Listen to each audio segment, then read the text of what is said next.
Bonjour à tous, merci de votre fidélité. On vous souhaite tout de même un excellent début de semaine en regardant FM et Télévision. On vous présente nos sincères excuses pour les retards avec lesquels justement nous commençons ce programme de Morning FM, le tout premier numéro de la semaine.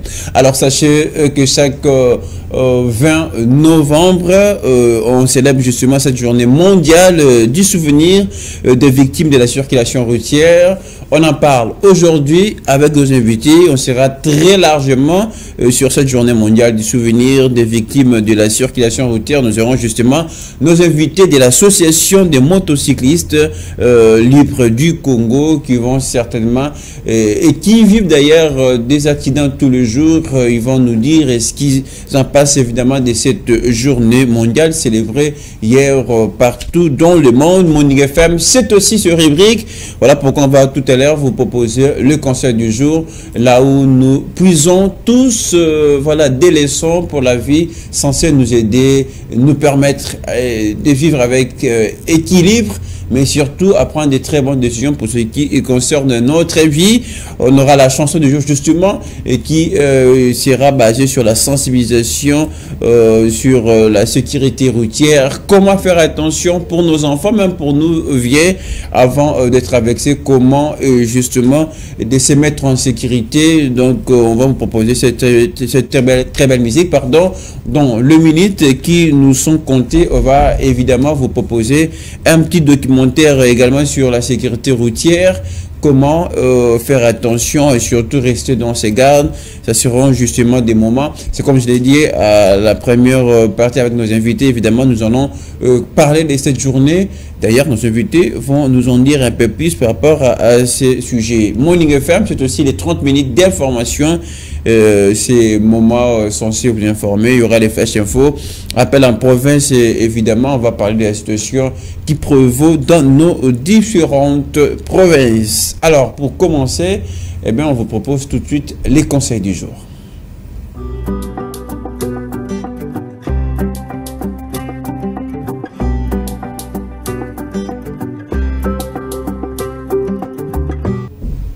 Place à présent au conseil du jour, comme je le disais à l'intro, cette petite fenêtre, cette lucarne vous est destinée justement pour vous permettre de faire les bons choix, puisque notre vie consiste à ça. À un certain moment, il faut faire le choix. Alors tout ce que nous vous souhaitons à travers cette rubrique, c'est de bien faire votre choix, surtout de prendre de très bonnes décisions qui vont certainement vous aider voilà, à vous retrouver, pourquoi pas vivre le bonheur, parce que quand on fait très mal les choix, eh bien, on passe notre vie à le regretter. Alors que si on fait bien les choix, c'est le moment de gloire qui arrive. Et là, nous sommes très contents de notre choix qui va aussi justement nous apporter beaucoup de bonnes choses à la vie. Allez, la réalisation va nous donner les conseils du jour. On va en tout cas les méditer ensemble. Vous êtes touché, vous voulez dire quelque chose par rapport à ces conseils du jour, vous avez nos coordonnées, nos adresses. Il y a par exemple notre numéro qui est affiché. Celui-là va aussi vous permettre d'être en interaction avec nous, participer évidemment à l'émission. Il y a aussi notre page Facebook, celle-là est accessible tout au long de l'émission. Là-bas, déposez-nous vos messages, vos nombreux messages. J'en lirai quelques-uns pour agrémenter et alimenter l'émission. Les conseils du jour, si je parle le même langage avec la réalisation, nous attendons le conseil du jour. Pendant ce temps, je dis merci à toute l'équipe qui nous accompagne, qui nous aide surtout à arriver dans de très bonnes conditions. Allez, nous avons le conseil du jour. Vous les remarquez autant dans vos écrans. En réalité, ce n'est pas le temps qui passe, mais c'est plutôt nous qui passons. Car Dieu est lui-même le temps. Voilà. Dieu est lui-même le temps. Comme il est dit, mettre le temps de circonstances. Ça fait, j'aime cette partie, j'aime que Dieu soit honoré avec cette phrase, mettre des temps et des circonstances. En réalité, ce n'est pas le temps qui passe. Non, le temps ne passe pas. Je crois le temps est le même. Voilà. Ça n'a pas changé. C'est le même temps qu'ont connu nos ancêtres, pardon. ceux qui ont connu nos parents, nos vieux parents d'ailleurs, c'est les mêmes temps qui arrivent. On a chaque année une fête, voilà, excusez-moi, des Saint-Valentin. Chaque année, nous avons nos dates qui ne changent pas. Chaque année, nous célébrons une fête de Noël, nativité. Nous avons également la fête du nouvel an. Ça ne change pas, c'est toujours le même chose. Chaque année, il y a les mariages, nous célébrons le mariage. Chaque année, nous perdons des gens qui sont chers. C'est toujours les mêmes choses, c'est très important. Et voilà, moi, d'ailleurs, je m'inscris à ces mêmes ordres avec justement l'auteur de la pensée en disant, les temps ne passent pas en réalité, c'est nous qui passons. Si on peut encore avoir le conseil du jour, voilà, et pour aborder ensemble avec nos téléspectateurs, en réalité, ce n'est pas le temps qui passe, je viens de le dire tout à l'heure, ce sont les mêmes choses qui arrivent, et voilà, à un moment, c'est la vie qui arrive, et nous vivons nos temps forts, il y a des problèmes qui arrivent, c'est ça la vie en réalité, et l'auteur va nous dire ensuite, mais c'est plutôt nous qui passons. Il a parfaitement raison, puisque dans notre vie, il y a la naissance qui arrive, et on grandit, voilà, on réalise nos espoirs, on se marie, tout ça, et voilà. Mais après, il y a la mort. Donc, ça veut dire que c'est l'homme qui passe. Mais si moi, je dois encore ajouter quelque chose, de fait pour nous, de passer un jour, ce n'est pas forcément la mort. C'est-à-dire, après votre mort, vous passez, non.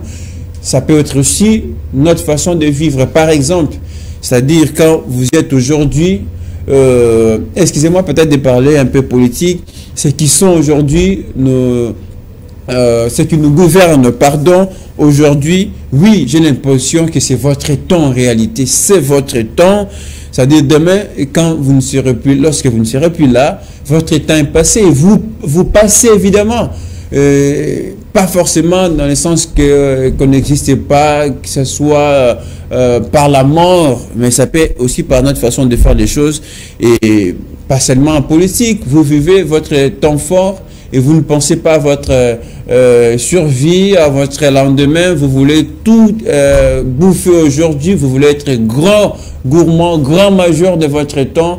Vous oubliez qu'après, peut-être ces temps forts, il y aura des temps peut-être le plus bas, je dirais comme ça. Et si vous avez bien géré le présent pour préserver l'avenir, ça veut dire tout simplement, même quand vous ne serez plus en tête d'une institution, vous ne serez plus peut-être président de la République, vous continuerez à vivre, et puisque vous avez réservé énormément votre présent dans le futur, ça restera très important. Donc c'est à chacun de voir comment nous menons notre vie. Est-ce que ça se passe de manière exemplaire? Est-ce que ça peut un jour ne pas nous rattraper en mal comme en bien? Est-ce que nous n'allons pas certainement regretter notre façon d'aujourd'hui, notre présent plus tard? Et ce sont des questions qu'il faut se poser. Les temps ne passent pas, mais c'est plutôt l'homme sage va chercher à, comment on dit, à comptabiliser son temps, c'est-à-dire faire bien les choses, toujours penser au lendemain, à l'avenir, ça s'avère très important. Mais c'est à la fin, c'est là où c'est intéressant, puisque l'auteur parle des dieux, c'est très important. On n'est pas tous peut-être chrétiens, mais on croit en quelque chose, voilà pourquoi. Et je vous propose cette dernière partie, la fin d'ailleurs de ce conseil du jour. L'auteur parle de Dieu, car Dieu est lui-même les temps. Donc, le maître des temps et des circonstances, c'est lui le patron, le boss, je dirais comme ça. Donc, à lui la gloire, l'honneur, etc. Donc, on va s'arrêter là. Et pour le conseil du jour, en réalité, ce n'est pas le temps qui passe, mais c'est plutôt nous qui passons, car Dieu est lui-même le temps. Le temps. Ce n'est pas moi, ni moi encore vous qui me regardez, c'est Dieu le temps. Donc c'est important aussi d'associer Dieu dans tout ce que nous faisons dans la vie, même dans nos moments de gloire et dans nos temps forts. Voilà, c'est très important. Puisque vous n'avez pas de micro, donc on a Jean Mouteba, je rappelle, vous êtes cofondateur de l'association des motocyclistes libres du Congo. Vous êtes accompagné de votre secrétaire général Jean-Marie Mbouyi. Justement, on va revenir à vous. Je l'ai constaté que vous étiez sans micro. Alors, on va peut-être reprendre l'étape de la présentation. Jean Mouteba, bonjour et bienvenue. Bonjour, merci Pam. Merci de répondre à notre invitation. Je l'ai dit c'est tantôt, vous êtes cofondateur de l'association des motocyclistes libres du Congo, accompagné de votre secrétaire général Jean-Marie Mbouyi. Mbotendeko. Très bien. Alors, nous puisque en parlant justement de cette journée mondiale du souvenir, on a délégué une équipe sur place qui va nous faire le point par rapport à la journée, mais aussi par rapport à cette journée mondiale du souvenir. Chris Mukuna est en ligne avec nous. Chris, bonjour. Bonjour Lionel Dolo, bonjour à tous les téléspectateurs de FM Télévision. Comme je l'ai dit, nous sommes sur le terrain en marge de cette journée mondiale du souvenir des coutumes de la circulation.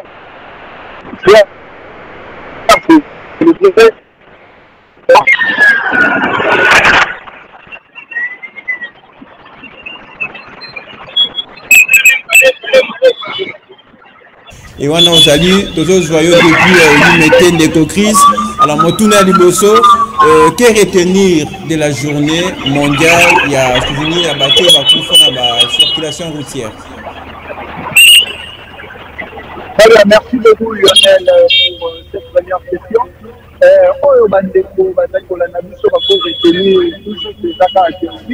Il faut retenir que cette journée a été lancée par l'organisation en 1903. Depuis, plusieurs organisations non gouvernementales dont la Fédération européenne des coutumes de la route et les organisations qui sont affiliées observent et insistent à observer cette journée mondiale. Mais aussi, les Nations Unies ont décidé de célébrer cette journée mondiale le 3e dimanche de novembre. Cette décision a été prise le 1er octobre 2005. Alors, Ndeko Chris Mukuna Motuna Punayo Zali sur le terrain, je rappelle, aux allées depuis 7e rue du métier.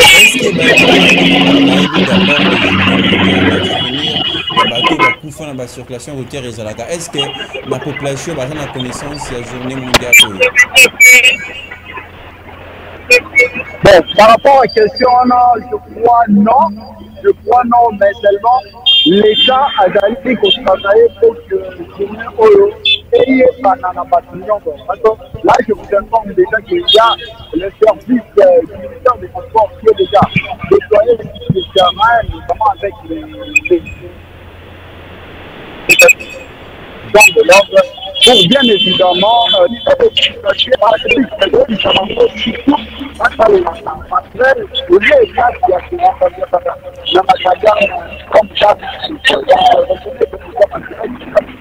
donc voilà, c'est un petit. Alors, Chris, peut-être Motuna Yasuka, Ozana, c'est une je rappelle, nous allons observer, traverser à Batou, parce que tu rappelles, on a mis en place passerelle. Si tu fais un sur place,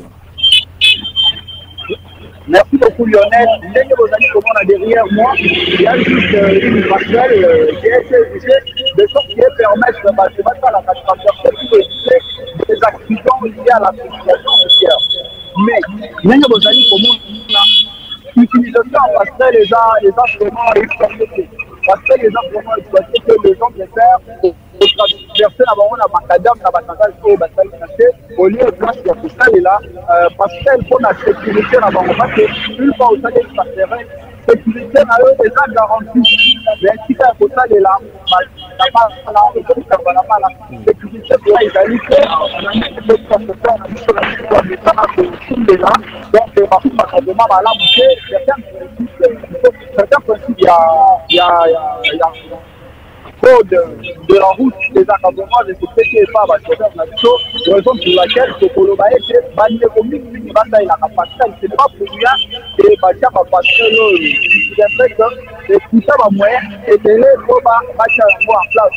Alors, on ne peut pas utiliser dans nous. Après, je crois que la campagne n'a pas marqué, la grande envergure de ce niveau, et ça, au niveau là-bas, responsable de la secteur, notamment le ministère et à transport, le Seigneur va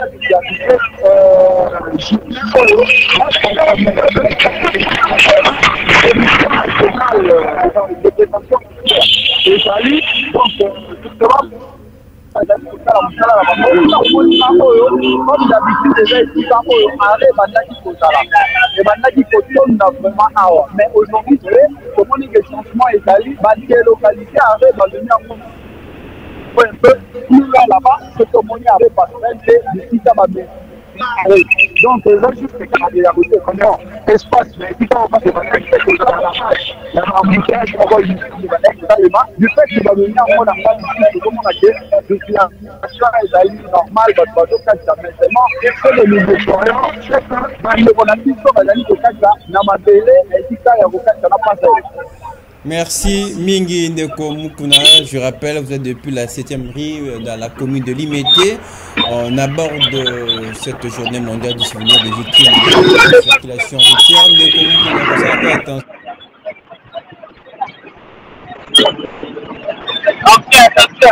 Allô Lionel. Allô Lionel. Allô.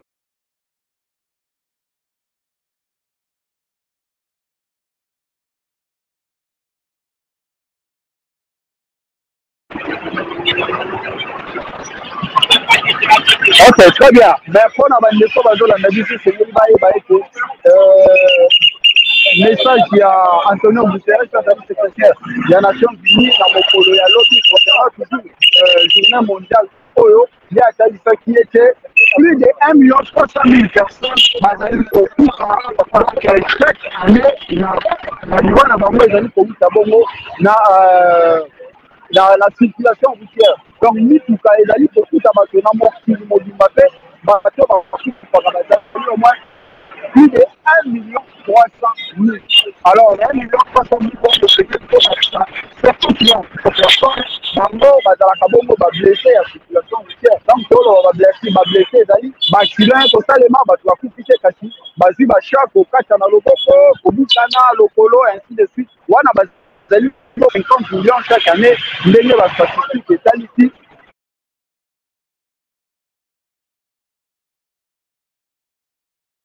Depuis 7e rue na commune ya Limete.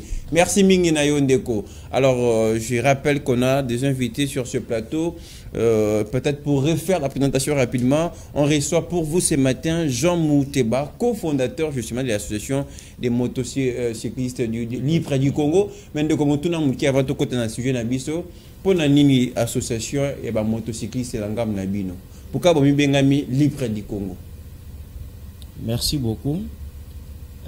Tomi bengami libre du Congo parce que aussi limité pour l'association na kati ya ville à Kinshasa ou bien la province à Kinshasa, mais tous en a possédé non tout implanté association na biso presque partout na RDC. Ngata na kati libre na ngata na ndenge liberté ni balo ba pointer bino ba wewa no boto sakati boza libre mon anet mboka no ngana kanisa ki on a sens wana te na sens wana te bongo basango ya association esaboni ni to ko retenir et puis but justement ya association ezani na bande kwa zota la biso. Bon but ya association ezete non koyeba ndenge ya ba biso bato bazoya ko adhérer na kati association na biso bazala vraiment honnête tozala pe exemplaire na ville à Kinshasa pe na Congo mobimba parce que normalement ba montar belé tozala toujours bato ba mona ka biso musala moko ezanga tina ceux qui au l'équipe ba we oyo batambwisa ka c'est ça we wa yemo te muta komisi image ya musala na ebongo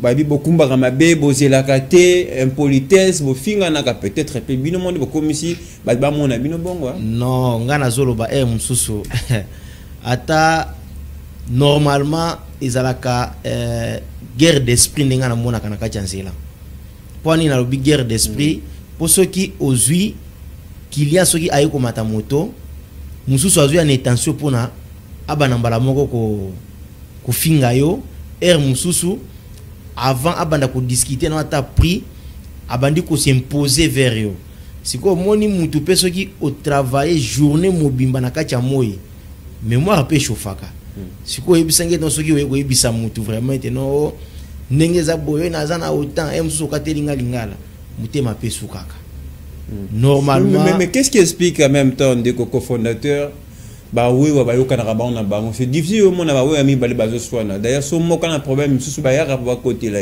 mais tu remarques on peut pas battre ba catch. Qu'est-ce qui fait que tous surtout ba congolais mais on sent que c'est séparé sur terrain. Ba to ba on dirait ba on va na mukili na bango, ba mi tout kapina mukili na bango. C'est alors qu'est-ce qui explique ça? Bon, pour nanga nazomona na kati ya ba montar, mutu akotelaka montar azate. Montar azaka toujours fautif.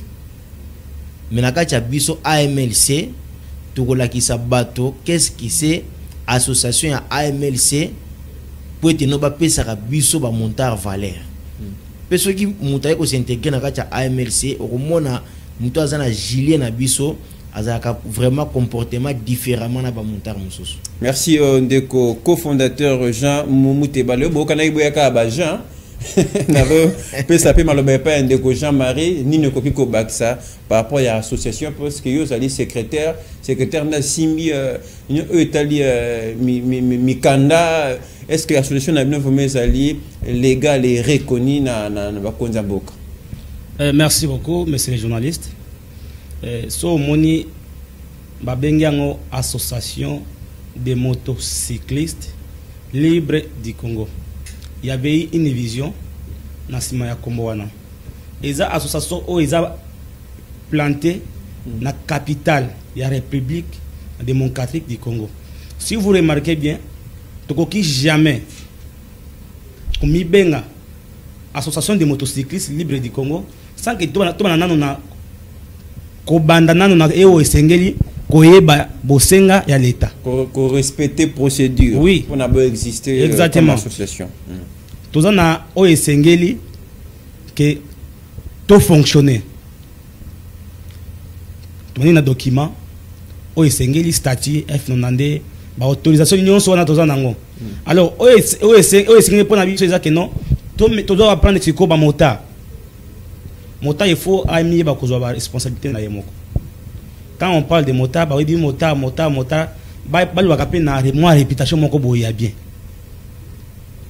Et non, ils ont une réputation moko mabe. Motard impoli, motard amelaka bloka makasi, tout ça. Kaka ma réputation mabe. Omoni soki mutu azangi éducation de base, atana admin na société mo songolo pakala, akoma manifester kaka ba sini wana. Alors ils ont sengeli na motosikoyo, amigration koleka na ba place ligne sengeli pour batali saye que non azana kati ya réel. Place sengeli on a ils a place non sauter. AMC tozaka na réunion chaque samedi. O tu edika kama motard na biso, aiba na ko respecter client, aiba na ko respecter ba de l'ordre na nzela, aiba ko respecter mibeko ya l'état. Motard c'est un citoyen congolais qui va citoyen congolais nyonso. Et dans l'étranger, à Rwanda, à Wapine, à moto na RDCT. Alors, ce qui est comme à niveau de la moto,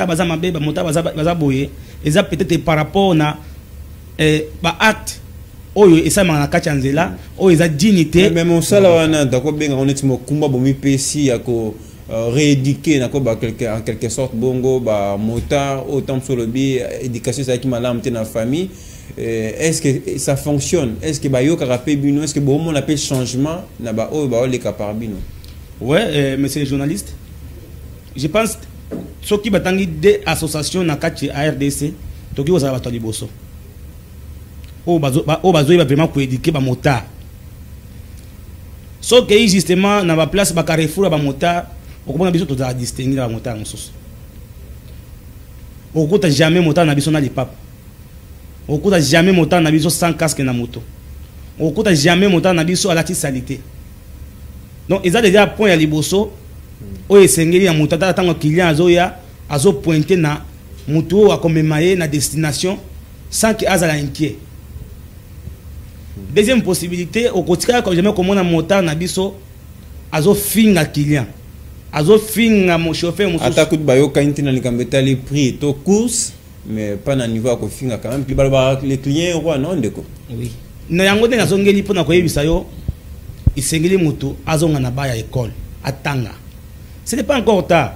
Ils attaquent au lamuki lelo parce que grand frère na komba ka moto asimbisio te ma moko okomi na nzate. Il faut qu'on mekana pe ko kota na ba lingomba o izo sangisa bato a moto pe ozo ma toli moko esengeli ke non tango kota na nzela oza na tema reprocher tena ba client. Merci beaucoup Ndeko Jean-Marie.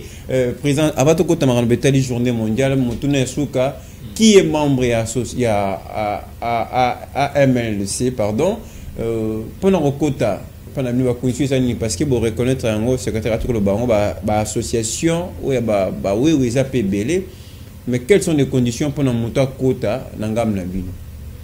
Merci beaucoup. Nangam Nabiso, avant d'abord moto adhérer à cette association, premièrement, tout d'abord parking na esika wuti. Faut que parking na place au salak. Pour to boy est-ce que parking on est à variable et l'homme d'un côté mais là l'autre pas changer na. Non, parce que to zalaka d'abord na registre ou to zanango pour na koyebe no mutentel to zaki na parking boy. Et en plus il faut que ça soit adresse physique na yo. Faut to yeba adresse place au fandaka. Tu es nombre ya bana o zana bango ou bien au bala ou bien au balati. Faut te beteno au fandaka et pas tata moi si ou bien au fandaka. Mais pour na motard ça la kamutu, est-ce que c'est aussi important y ba patron na ye? Oui, c'est important parce que ezaka na balikama o yokuta na kana ba montar na kachansela. C'est que ceux qui est aïe na kacha association par exemple akutani na likama ya été non ba botolier moto. Mais ceux qui patron aye koya par exemple na kati association pour na koyeba ah mutentel ba botola ki moto est-ce que boyeba ki parce que biso na kati association toza na ben formation au te ba le plus vite possible dans likama ozo comme la ba montar na biso parce que tu exigeras moto avant que tu na kati AMLC il faut d'abord un téléphone Android pour tout tchao na kati groupe na biso ya WhatsApp. Parce que le groupe WhatsApp il y a un Motorola na biso. Moyen de communication. Moyen de communication. C'est que ce qu'on a un téléphone Android en tout cas na AMLC to ko freiner pour na yo. On peut comprendre puisqu'on n'a pas tout le temps, ba conditionner si moral pesali, ba valeur beaucoup ko prôner bo conditionner en bas devant quand tout bonjour n'importe qui bino bo mi pesi ngambo ya changer. Normalement avant d'abord mutoya ceux qui te montrent non attitude non ils amabe ou bien on met la masanga tout ce non ndeko kende na nous se soigner comme la na masanga te ce qu'on a ba loxet ou c'est non kende na nous kata suki na yo vous en a loxeté ceux qui te montrent non ya kana li papa ou bien aux akaba casque ou tenga misi tout qu'on sorte ils non awa ils ala bongote. Pourquoi ça fait ba célibataire ka ba marié te pour na mon ami botangi nombre d'enfants tout ça. Non, na ba célibataire. Porte est ouvert pour la montagne surtout. Alors, pardon, puisqu'il faut la journée mondiale esquisée, concernant l'association, c'est vrai, vous imposez des conditions avant de adhérer à l'association Nabino. Mais quelle garantie en retour pour peut-être oui ou à votre lobby, na koya na AMLC. Mais garantie nini. Parce que le poser on a posé question tant le moto a peut-être moto naïe. C'est là nini parce qu'il y a des membres peut-être qu'à contribuer à peu. Bon, merci pour la motuna wana. Kolobete non ceux qui abungi si moto biso to kozongi sele moto. Non. Il y a autre garantie à part peut-être que les motos. Biso par exemple ceux qui moto garantie aux anakacha AMLC toujours garantir d'abord sécurité na bango. Na soins médicaux. Parce que nakacha AMLC ceux qui oye to kolingate teno obanda ko finga ba gens de l'ordre il faut respecter bango ceux qui va interpeller yo en tout cas quitter la moto la qui sa bango ba document et ça nos associations et puis au collègue sans problème mais ceux qui va lien no ba tia no neti mbutu mtu pesa bango moto na limiemia nyonso tout biso moko ba membre fondateur to kuya wana pointe noto ya koye bandenge eloko ni nango sali pointe no bakangayo. Mais garantie d'abord ni pour na moto ça un problème moko c'est une intervention d'urgence que par exemple le président to co-président cofondateur pardon aux appels à la course na yo. Au tikate pour que nemba on a au secours ya ndeko wana est un ndeko secrétaire ko répondre na maman tout na pour na moni posa pour ça maloba. Oui, merci monsieur le journaliste. La question est établie intervention rapide. Il y a ba motard na biso. C'est très facile. Organisation Nabiso, il y a des membres cofondateurs, il y a AMLC. Tous les groupe WhatsApp Nabiso différemment na o ya ba motard ba membre nyonso to za pe na kacha ba membre mais plutôt za pe na groupe na biso une fois motard na biso ozuli kama na nzela ozana posa intervention akotinda voice soit akobelela na kacha groupe yango neza neti motorola na biso une fois atindi maloba na kacha groupe biso ngai na koza na distrait na koza na client mais mususu akoza la azana client ya na ngombango akosala maso a rejoindre yo place yo zali pe apesa mususu information que non na comme déjà place boye na moni montant na biso azana kama boye soit asala accident soit bakangiye arbitrairement to komeka na koyeba information d'une façon directe. Comment qu'on identifier membre ya AMLC par exemple? Ndeni otroye ba na moni bino bolati ba gilet mais à part yango les membres sur la bine sandrine. Merci monsieur le journaliste. Nen tozali wana na kacha AMLC tozana carte de membre. Carte de membre o izaniti eloko identifier membre nyonso ya AMLC. Tango zo na AMLC carte de membre izali. Très bien organisé alors. Merci. Merci. Alors peut-être dans deuxième la dernière partie de l'émission, tu rejoins vraiment ma cambeta liée à l'association Nabilo Mamoutier, président, je vous le promets. Mais rapidement, tu peux dans les solos à suivre Nabiso puisque nous avons annoncé plusieurs fois. Toujours la journée mondiale du souvenir des victimes de la circulation routière. Et ça a célébré l'OBI. Il y a un autre sur le Belal, Mokolo et Lelo. Tant que tu as chiffre par exemple, c'est impressionnant, ça fait mal. Plus d'1 million, il y a tout par an, il problème. Soit qu'on fait un accident, soit blessé grave et ils allaient belé. Côté Léango, président Jean Mouteba, est-ce qu'il y a une nécessité de créer toute une journée en mémoire, en souvenir à Batouana, en regardant chiffres?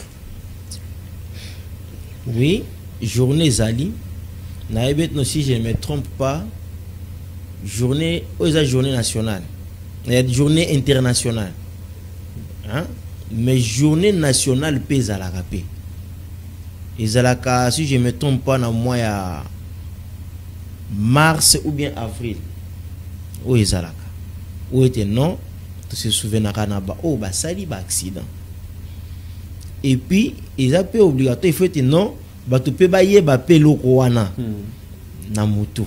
Et non, journée mondiale pe ezali pona bato bakufa na ba accident tout consort. Eza bien, il faut tous se souvenir na kanelo kwana parce que eza lokola yo okufela papa okufela mama date wana jamais oki kobosa na ngote. Eza ka toujours date wana ofandi pe ozokanisa pe ba parana. Secrétaire Mali Loba par rapport à Motuna. Ouais, par rapport à Motuna, les journalistes, c'est très important pour penser à Mokolo et il y a un accident. Parce que dans l'Italie, Itamoli, P. Kumbeli, et va chauffer. Ce qui a un accident, moi, Azonanzila, il faut qu'il s'accorde. On est dans un combat. Matupe wa bazali matupe wa zokati bazali nasala nini pona ko éviter ko mataka to ya ba accidenté na kati ya angula mobile soit azo reconnaître le kona et vous avez impossible tout takabato na inconscience et donc ça kamini les inconscience distraction na kati nzela. Même de conscience, c'est vrai que cette journée, il faut qu'on martèle plus sur sensibiliser plus sur conscience, mais il faut quand même qu'il dépend des cas dans moto à la volonté. N'a pas bon, dans la conscience, nazo kumba nanga malamu, mais de comme souper chauffeur, on se souvient dans la conscience, toi dans l'état malamu te, à occuper quoi coco tilanga a provoqué accident présent, ça peut arriver. De sa conscience qu'il y a un mouvement, mais na bateau, dans le coup, on a bon antela, on a été présent sur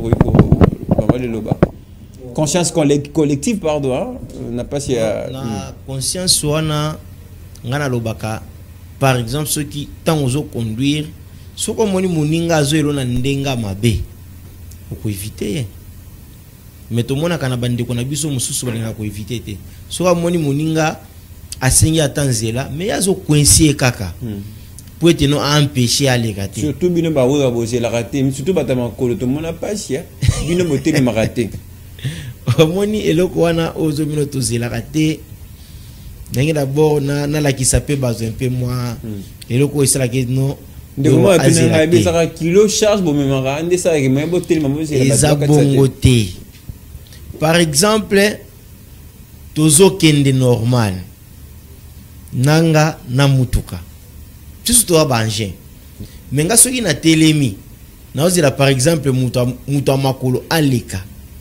Au moins muta mutuka komi ko classionner na sima na ngai. Ko classionner wana yazo mona eloko nga na telemilité. C'est que e pa na biso na batamitu ka ba mona ka biso neti to sala kaneti ba je na ka chanzela. Mais oh que pas to ya ko sala ba je te to ya kande ko sala nde musala. So mona memi ba via ba tout surtout. C'est ça. Yango monete no biso siko to monaka o liete no ozela vaut mieux au devient na yo potiki na mutu kanzela libre. Très bien, d'accord secrétaire. Ouais, ndeko na makambo itali kozela soit ko zongi sa batu na nzela na makambo itali ko éviter l'accident. Ezakaka batu a moto te. Moto makolo imaginez-vous. Nanu moto makolo nanu yemoko a éviter que place ni faut na kati sakate. Pour naie la place nous sommes pour les il faut qu'à 4. Est-ce que réellement bah nous soyez bah tracer ou bah tracer na prince utilité nango? Parce que si on doit y utilité te à makam o ba commune dans zela. Muso amona ka neti esthétique dans zela ni batie. Et ce qui me doit comprendre que non, on est faut en 4. On est faut en 4 par exemple on y batie ba passerelle. Parce que batoka ça sauter et comme batoko monter la na ba boudé likolo. Oh, eza toka ngomba la mingo ba ndeko ba chauffeur bazo ba bon mata likolo ba loba eza mulai retard ko kende ko baluka ngo eza mulai. Omoni eza nango na zongi support ko biso ke eza tango to be na makambo ya accident eza conscience ya un ko na moto makolo pe chauffeur azoko. Parce que ngai no za moto makolo na et personnellement que na katisa awa so nazo ki ne ko katisa place et sengeli pona katisa au moins que même mutuka as ko freiner pona katisa des fois nga na peut-être na 80 à l'heure 60 à l'heure yo zo katisa place to sengeli au peut ya mbango parce que frein na ko kanga frein et côté masiri place te et comme manga moi distance peut-être distance yo manga wana ne place yo zali on se trouve na katisa conséquence. Alors, Bandeko, pour te recevoir, pose pour une information, mais avant, peut-être pour te pose na biso, moi, mituna mikie na lombango vraiment. C'est vrai que na ndela, ils ont rabinoté, bah mituka pezali, mais biso to un bibino yango moni to beta moi mingi c'était rapidement ma difficulté ni beaucoup de nango question na bino mbalé bon répondre na 30 secondes pour te respecter ngonga to bandi na ndeko cofondateur ba difficulté ni bino so na ndela ou à travers émission ou à travers micro na biso beaucoup qui que faire entendre justement ba difficulté na bino et pas petit peuple na ba konzambuka. Bon, difficulté au tozo kutana ngo d'abord na nzela. Premièrement, toza on a financement, idée eza ya makasi, au toza na ngome financement ndezo compliqué biso d'abord. Yango tozo senga pe na bakonzi. Et non, idée au AMLC eye nango. Eza idée moko e mususu pe na ba chauffeur, to kokota pe na monde pe ya ba chauffeur, ya ba taxi. Mais to bandi nanu na moto, mais fond d'abord ils en ont moi pokoso. Mais bakonzi un peu ceux qui batie biso poids et que ça la biso pe bien parce que et belo bazo kuta na pe na bana AMLC en tout cas bazo mona mbongo amezali. Alors ndeko Jean-Marie ba bakandile ça makambe belé ba l'état message ni yoko like ça na ba kokoso beaucoup na na mosa na bino ya moto. Merci ndeko journaliste. Ba kokoso o tozana ngo na nzela ya liboso o ngana ko marteler izake peuple ba chauffeur baye ba répéter non mutu azo rouler na moto azandenge mo na chauffeur azo kumba mutuka. Il n'y a pas une différence. Mutu ko ko nyata yo po kufi moto pe ko nyata yo. Oui. Voilà. Par conséquent mutuka kutu ils en a possibilité à côté de facilement. Moto ils ont tellement sous pression à ma moto il faut acheter pour atteindre. Alors deuxième point c'est que non il faut l'État aviser na ba point nécessaire aux autres pesa le komu ya mboka net AMLC tozui initiative ya kosangisa ba mota ou peut-être l'État est impossible qui va koki jamais kosangana te mais na motu na nga olinga peut-être ba likamper ba état nzela mingi beaucoup na ba koko so la son dire ça na be imaginez-vous soki mbule beti na Kinshasa ezama osuka ke ozana moto donc moto yezo risqué dina mais tu fous au moins il faut taxe 5 mais tu monta tu fous taxe 500 francs chaque jour au taxe de stationnement on s'appelle mon ça tout le monde a tu sais comment on a noté. Merci beaucoup Ndeko Jean-Marie Mbouyi na ko rappeler aux alliés secrétaire de l'association des motocyclistes et livres du Congo aux accompagné na cofondateur Jean Mouteba. Les dernières minutes de l'émission pour terminer. C'était une très longue pause pour les informations. J'espère que vous avez suffisamment été informés à travers les différentes rubriques de 30 minutes de l'information. Je vous rappelle avec nos invités, toujours en si bonne compagnie de Jean Mouteba, cofondateur, toujours avec nous, accompagné de son secrétaire général Jean-Marie Mbouyi. Alors, puisque tu es son ami de Ming était pendant toutes ces missions, par rapport à la journée, monsieur Jean Mouteba aux Maloba, c'est quoi les messages à faire passer? Ni il faut que ça abatou. Tant que bateau la journée mondiale, il y a souvenir, accident, zalaka, circulation routière. Message ni yo, motoza informé, bino bakumbi, bino bakolonzela, message ni ko lexana bande kwana. Bon, nazo le disaka maloba na bande ko et no baye baka. Date ya le 20 novembre. Isa date ya mondial ya accidenté. Est-ce que c'est bon avec les micros? Oh, très bien. Oui, allez-y. Et en plus, nazo senga pe na population nyon surtout. Na ko linga pe na senga pe susu na ba chaîne nyon surtout ya télévision. Pona ko yeba ka MP journée moko elikaka MP pona ko lekisaka bato code de la route ndenge ya kotambola na nzela. Parce que population en tout cas vraiment tambola na nzela na no ba ebité. Kokati sanzela bazoye bate yango zo mona mususu chauffeur akoza la zoya momela muta bimele place au muta wi kokati sate wana toza ko augmenter toujours to ya ba accidenté pour la journée à le 20 novembre. C'est-à-dire que ça le même travail pour na ba kumbi na ba lekinzela. Oui, na ba lekinzela. Et vous allez vraiment bien makasi parce que ils a très nécessaire parce que les lomitu qui comme belé ba moto pe comme belé. C'est que code de la route nangambo ba chauffeur bazolité nangambo pe na biso ba montar ba parce que c'est important tout le monde a ndeko mo bendo lo baki abeya na tikeli moto to comme non mi ba la pesi moko abandi ko kumba est-ce que yebi code de la route est-ce que yebi mibe ko yanzela mais dans tout ça au monde a quelque part pesani na ba konzamboka bango faut ba veiller to ba nani ato kumba nani ato milimo ya bato ça aussi hein c'est ça soko zuineti par exemple mais makambo na yusutengo na zolo ba il faut que veiller na ba konzamboka point non code de la route ezonga na nzela pour ce code de la route ezongi na nzela et pas chauffeur p et pas bato makolo okomona to accident et que ça vraiment ebelé les sous. Très bien ndeko secrétaire message à collègue qui na mokolo ya lelo o tozali ko commémorer journée mondiale il y a souvenir il y a bato surtout ba victime disons ba so ba victime na nzela il y a circulation routière message dans les années. Merci monsieur journaliste. Message na ngai ezo ekamba moko na bakonzi ya mboka parce que ils ont devoir oyo population nyonso il faut yeba que non si nous autombola na nzela il faut na yeba code de la route. Code de la route ezaka pour na ba kombité code de la route ezata pour ngai moto makolo il faut yeba que non awa ne pesi nga ningisa kokatisa awa ne pesi nga ningisa kokatisa. Est-ce que ba fait à signalisation en ezalaka kalelo?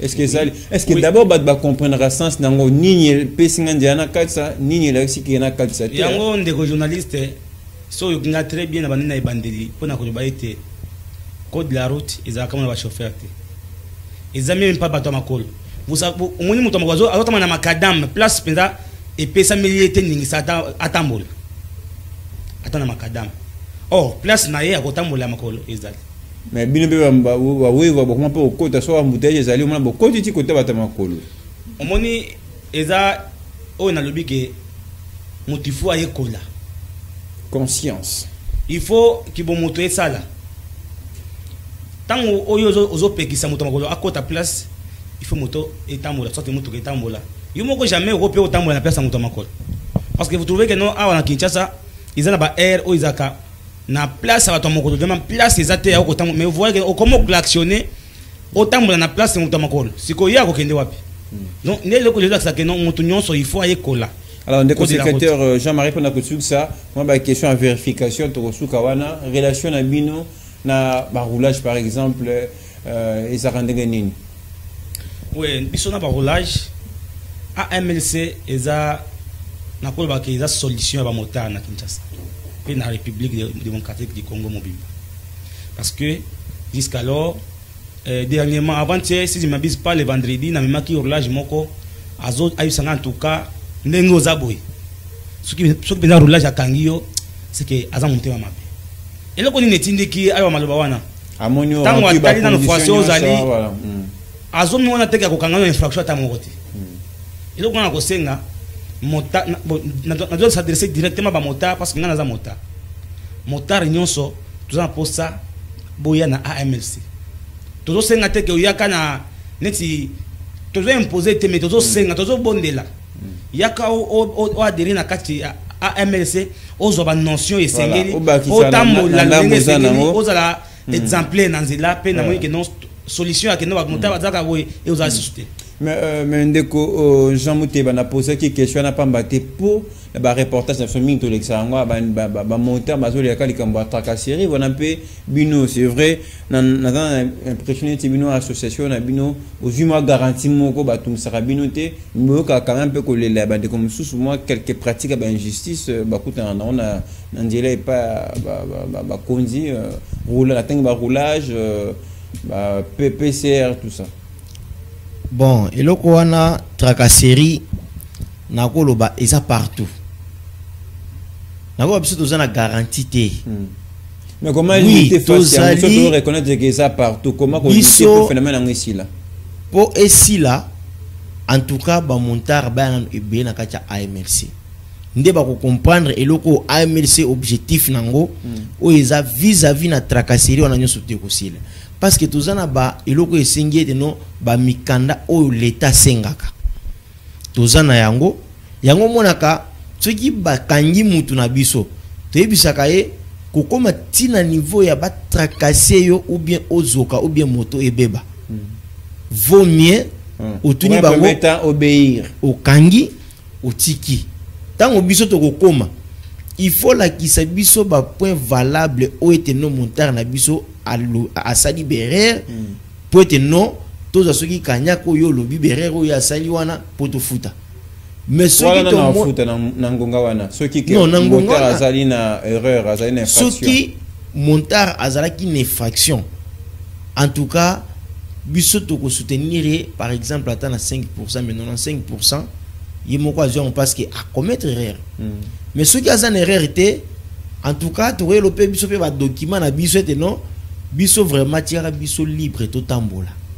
parce que to lingite te non tozo ye kolisa tous les montards ya AMLC ay ba ndenge ya kotambola pe a obéir na ba norme ya nzela pour ce côté ba to na biso sans sini que zalaka quand rare pour mona AMLC akota.